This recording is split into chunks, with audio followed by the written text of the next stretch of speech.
All right, let's dive in. Today, we're going to talk about a rule, a law, really, that's so fundamental it runs absolutely everything.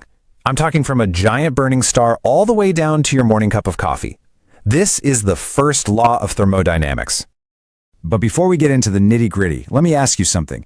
Just think about your day so far. You probably charged your phone, maybe went for a run, or even just flicked on a light switch. You used energy to do all that, right? So where did it go? I mean, really, where did that energy go?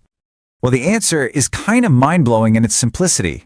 It didn't go anywhere. It's still here, all around us. It just changed. It transformed. And that one simple idea? That's the key to everything we're talking about today.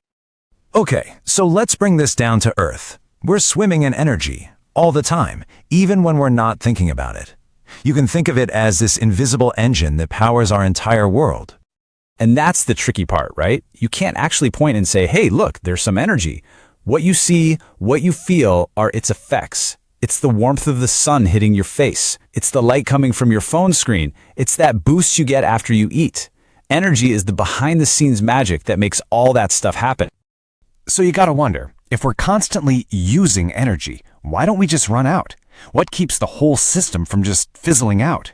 Well, that brings us to the heart of the matter. There's this one unbreakable rule. The universe never breaks it. And here it is, the star of our show, the first law of thermodynamics.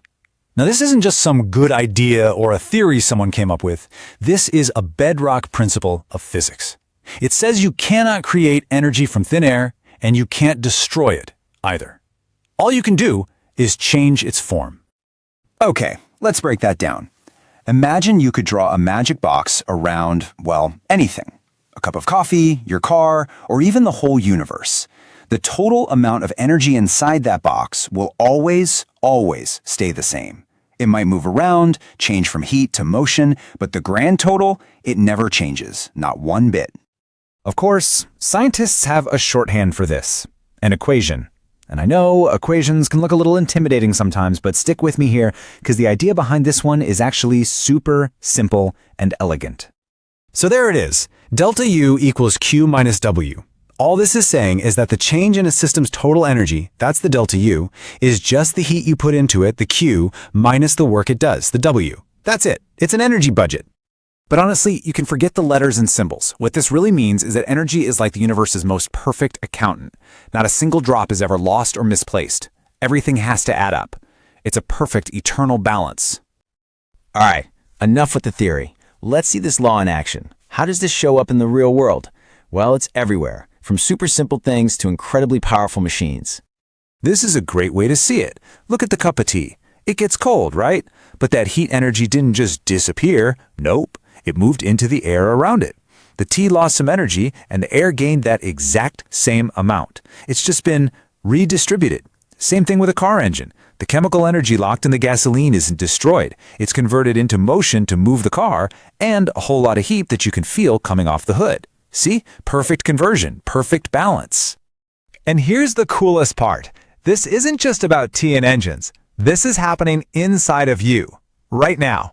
Your body is basically a walking, talking energy conversion miracle. I mean, think about it. You eat something, say an apple. That apple is packed with chemical energy. Your body gets to work, breaks it down, and transforms that energy into everything else. It powers your breathing, your thoughts. It's literally powering the brain cells you're using to understand what I'm saying right now. And the ways it transforms are just amazing. That chemical energy from your lunch, it becomes kinetic energy when you get up and walk across the room. It becomes tiny electrical signals zipping between your brain cells when you have an idea. And it becomes thermal energy, heat, that keeps your body running at a nice, steady temperature. It's incredible. And this completely changes how you think about being tired. You know that feeling after a really tough workout where you feel completely drained? You haven't used up or lost your energy. Not at all. You've just successfully converted it into motion and heat. The energy is still there, it's just in a different column on the spreadsheet now. And that really is the big takeaway.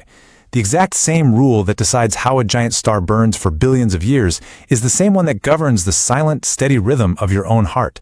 It connects the biggest things in the cosmos to the smallest parts of us. It's a truly universal law. So this leads to a really tempting idea, one that people have obsessed over for centuries. If energy can't be destroyed, it just changes form, well, couldn't we, build a machine that just runs forever on its own steam? That dream has a name, of course, a perpetual motion machine. The big idea is a machine that could just keep doing work forever without ever needing fuel. It would basically be creating free energy out of absolutely nothing. But, as we now know, that's the one thing the universe says is a definite no. You can't get something for nothing. You can't get more energy out of a system than you put into it. The first law of thermodynamics is the ultimate party pooper for perpetual motion machines. The books always have to balance. And that leaves us with one last, really big thought to chew on. If all the energy that was created at the beginning of the universe is still here, just shuffled around into different forms, what does that mean for the end of the universe? It's a huge question, and it's all based on this idea of eternal balance we've been talking about. A beautiful reminder that, in the grand scheme of things, nothing is ever really gone.